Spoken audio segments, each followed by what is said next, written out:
Bonjour, dans cette vidéo je vais vous parler de la manipulation des objets, donc c'est-à-dire comment on les sélectionne et comment on les transforme. Alors pour commencer on va parler de la sélection.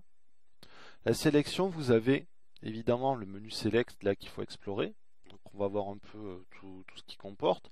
Alors tout d'abord on a une touche très importante à retenir, c'est la touche A qui permet de sélectionner et désélectionner tous les objets. Là vous voyez, rien n'est sélectionné, touche A, tout est sélectionné. Alors, vous voyez qu'il y a quand un objet est sélectionné, il est entouré de orange. Et il y a un objet qui est en orange clair ou jaune, qui est l'objet dit actif, et qui va permettre dans certaines situations de manipuler tous les objets à partir de celui-là. Voilà. Alors, pour sélectionner un seul objet, pour ça il faut faire un clic droit au-dessus de l'objet. Voilà. Si on veut sélectionner plusieurs objets, on tient la touche Maj appuyée, puis on clique, donc on sélectionne tous les objets. Si je rappuie, je le désélectionne. Voilà. Vous avez ensuite ce qu'on appelle le cadre de sélection qui s'active avec la touche B. Voilà. Donc là, je peux tracer un cadre et tout sélectionner. A pour désélectionner. Vous avez le cercle de sélection, lui qui s'active avec la touche C. Donc il va sélectionner tous les objets sur lesquels vous allez passer. Voilà. Ensuite, on fait échappe pour en sortir. Vous pouvez aussi sélectionner les objets de manière aléatoire.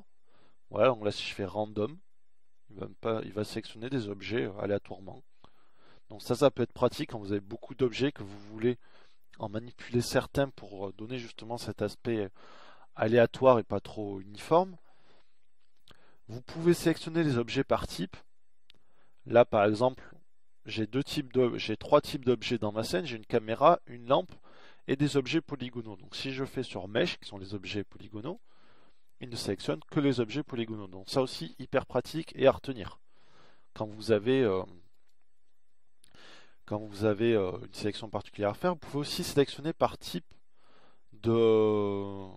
Là, il n'y en a pas, mais par type de matériau. Donc si vous mettez un matériau spécifique à plusieurs objets, vous allez pouvoir sélectionner à partir de ces matériaux. Voilà. Alors ensuite, on a trois types de transformation dans Blender, et c'est le cas dans la plupart des logiciels 3D, c'est le déplacement, la rotation et la mise à l'échelle. Alors, en anglais, ça se dit grab pour le déplacement, rotate pour la rotation et scale pour la mise à l'échelle. Pour ça, vous avez trois raccourcis clavier qui correspondent justement au nom anglais, G, R et S.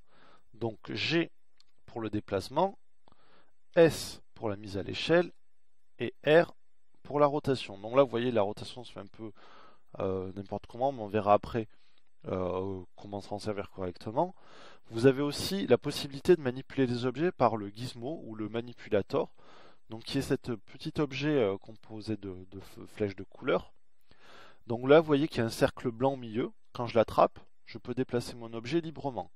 Quand j'appuie sur une flèche, on a une contrainte sur un axe. Voilà.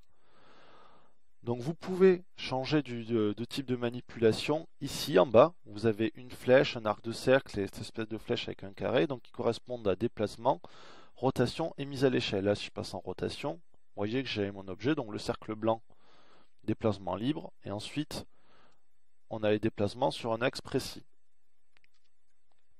Voilà, et pareil pour la mise à l'échelle, soit je agrandis tout, soit je le fais juste sur un axe. Voilà.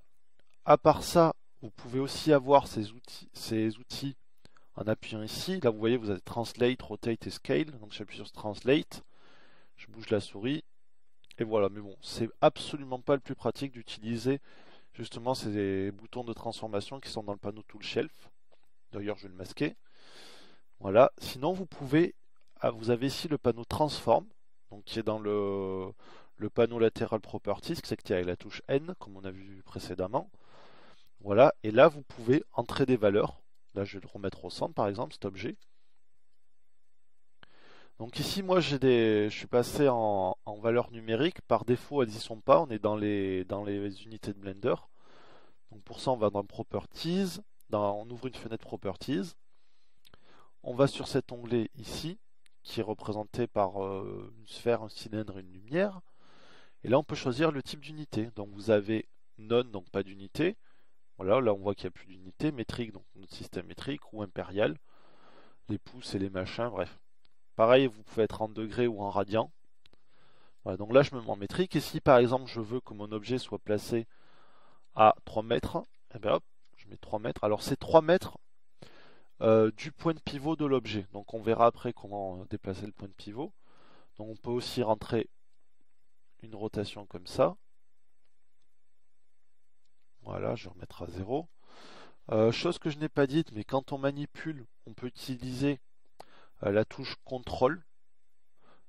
Voilà, pour contraindre, là ça va de 5 degrés en 5 degrés. Vous voyez, vous allez regarder ici, quand je manipule, il y a le degré qui apparaît. Voilà, là vous voyez que c'est aléatoire. Puis si j'appuie sur contrôle, ça se fait de manière incrémentale de 5 degrés en 5 degrés. Pareil pour la mise à l'échelle, on peut contraindre. Voilà. Là, je vais tout annuler. Donc après avoir vu les différentes options de transformation, je vais rapidement vous parler de l'option transformation aléatoire. Donc je vais juste dépliquer mes cubes. Voilà.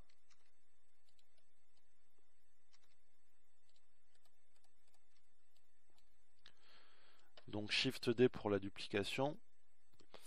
Alors, vous avez ici dans le menu objet, donc vous avez un panneau transform, donc on retrouve nos trois principales options de transformation plus d'autres choses. Mais ce qui va nous intéresser là, c'est la fonction randomize transform. Donc si je clique dessus, vous avez ici dans le tool shelf les options qui apparaissent. Vous voyez, j'en ai déjà rentré tout à l'heure, donc elles se sont mises. Donc vous pouvez faire des... D'ailleurs, j'aimerais que ce se fasse sur tous les objets. Donc on va annuler ça. Voilà, object. Donc je vais tout remettre à 0.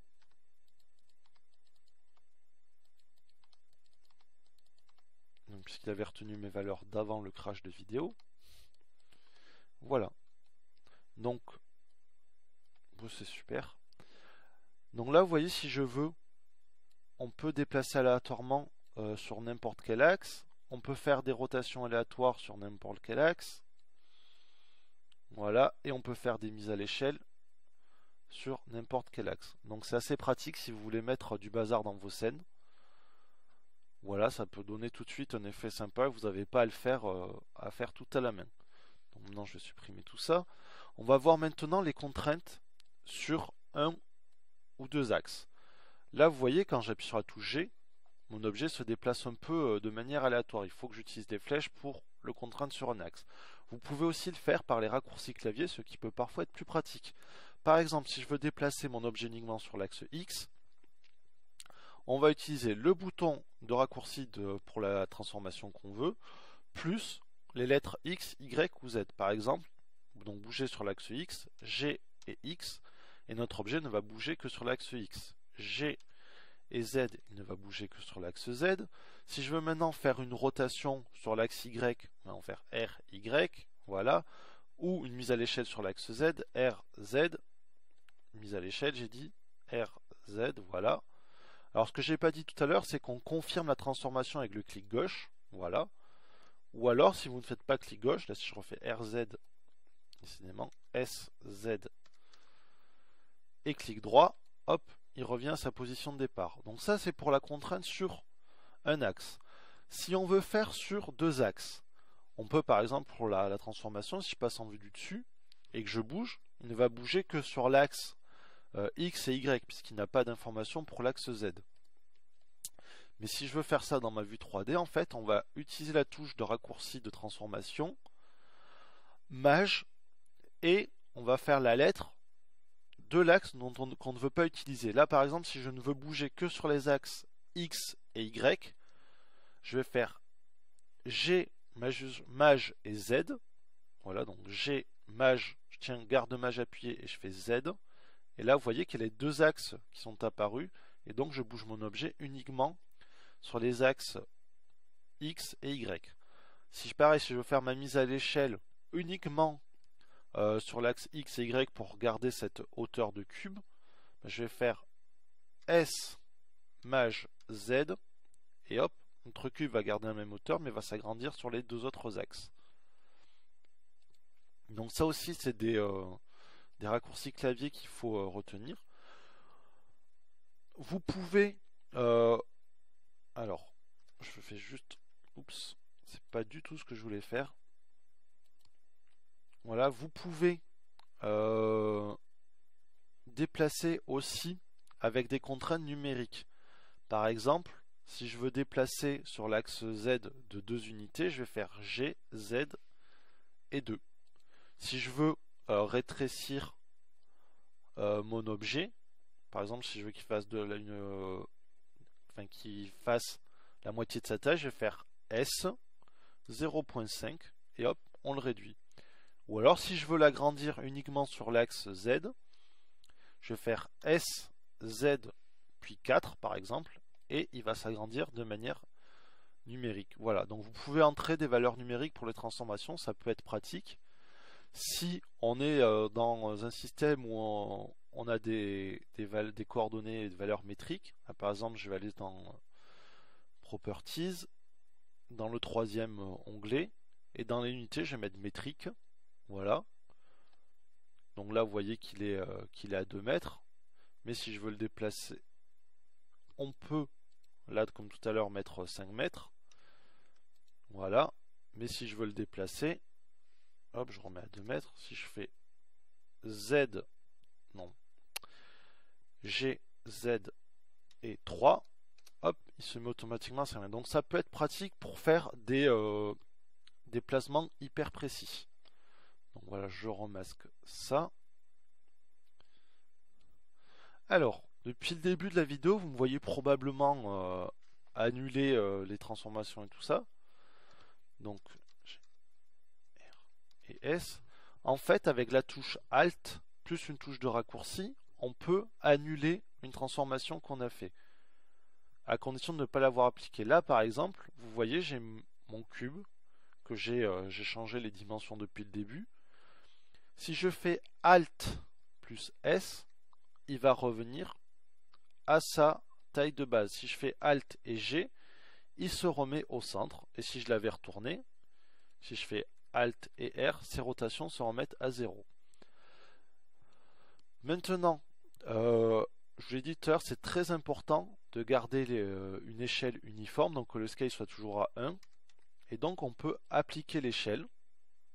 Voilà. Donc là, vous voyez que l'échelle en X est à 3. Et si je fais CTRL plus A, j'ai ce menu qui s'ouvre.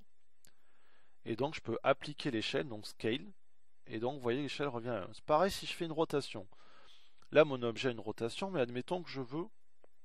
On fait RX 45, voilà. Vous voyez, là j'ai mon objet qui est à 45 degrés, mais je voudrais que ce soit à 0 tout en gardant cette rotation. Parce que pour faire une animation, ce serait plus pratique, par exemple. Bien, je vais faire CTRL A. J'applique la rotation. Et là, vous voyez qu'elle est à 0. Et maintenant, par contre, si je fais Alt et R, eh ben, il ne va pas revenir dans sa position de départ. Voilà. On va ensuite voir les points de pivot. Donc ça, c'est très important. Donc, je vais supprimer cet objet. Je vais juste en rajouter rapidement plusieurs.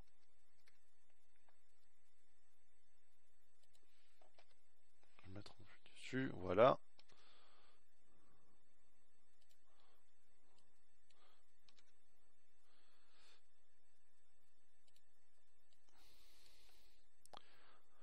Donc chaque objet, il a ce qu'on appelle un point de pivot. Son point de pivot, quand on crée un objet, c'est son centre. Il est représenté par ce petit point orange là.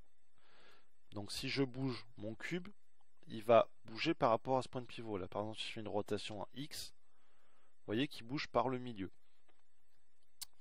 Maintenant, ici on a des options. Non, ici, pardon. Donc pivot point, où on va pouvoir manipuler les objets suivant différents points de pivot. De base, on est sur median points. Ça veut dire, en gros, quand vous avez une sélection de plusieurs objets, il va trouver le centre de tous ces objets. donc par rapport à leur point de pivot, donc ça va être ici. Donc si je fais ma rotation, ça se fait par rapport à ce centre. On peut changer et mettre par exemple l'élément actif. Donc l'élément actif, c'est celui qui est en jaune, là c'est le dernier élément sélectionné. Mais si je veux que ce soit celui-là, voilà, je peux le changer en tenant ma touche Maj, donc je garde ma sélection, mais je change d'élément actif. Là, si je mets cette sphère et que je choisis l'élément actif pour point de pivot, la rotation va se faire à partir de cet élément. Ok? Si je change et que je mets par rapport au curseur 3D, donc là le curseur 3D au centre, ça va se faire au centre. Maintenant, si je place mon curseur 3D ici, la rotation va se faire à partir du curseur 3D. Voilà, donc ça peut être pratique si vous avez un objet qui est placé à un endroit particulier, vous voulez déplacer les autres objets par rapport à cet endroit, vous pouvez utiliser ça. Qu'est-ce qu'on a d'autre? Bounding Box Center. Donc ça, c'est pas par rapport au centre des objets, mais c'est par rapport aux boîtes englobantes des objets. Voilà, donc ces boîtes englobantes là, c'est pas tout à fait pareil que le centre. Et puis, je crois que j'ai fait le tour. Ah non, individuelles origines aussi. Donc ça va se faire par rapport à chaque objet. Là, si je fais une rotation, c'est pas une rotation globale, c'est une rotation sur chaque objet en fait. Si je fais une mise à l'échelle, c'est pareil. Vous voyez, ça se fait sur chaque objet. Tandis que si j'étais en median point, c'est tous les objets qu'on agrandit en même temps. Donc des options très importantes à retenir. Voilà. On verra plus tard comment changer le point de pivot de place quand on abordera la modélisation. Et donc dernière étape, c'est l'orientation du manipulateur. Vous voyez que depuis le début, on va faire Alt R pour annuler les rotations. Depuis le début, vous voyez mes objets se font sur l'axe X et Y du monde.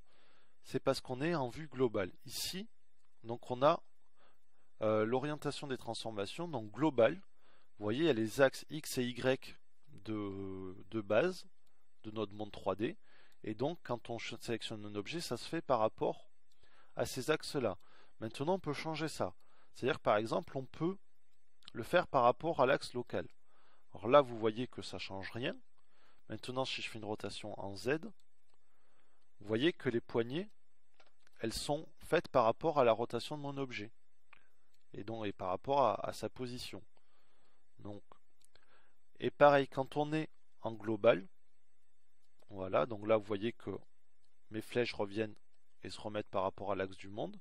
Si je fais par exemple G, X, il va se déplacer sur l'axe X global, mais si je fais une deuxième fois X, il va se déplacer sur l'axe X de l'objet, donc par rapport à sa rotation. Voilà, normal, ça aussi on verra, c'est par rapport à l'orientation des faces. Vous voyez, si je retourne cette face, voilà, ça se fait par rapport à l'orientation des faces de l'objet. Donc ça, on le verra peut-être aussi plus tard quand on verra la modélisation. Gimbal, c'est par rapport aux os. Et View, c'est par rapport à la vue. Donc vous voyez que là, mon outil de manipulation, il est toujours aligné sur la vue, quel que soit l'objet que j'utilise. Voilà, ça va se faire par rapport, en gros, à la position de la caméra. Voilà, c'est à peu près tout pour cette vidéo sur la manipulation d'objets. J'espère n'avoir rien oublié et à plus tard.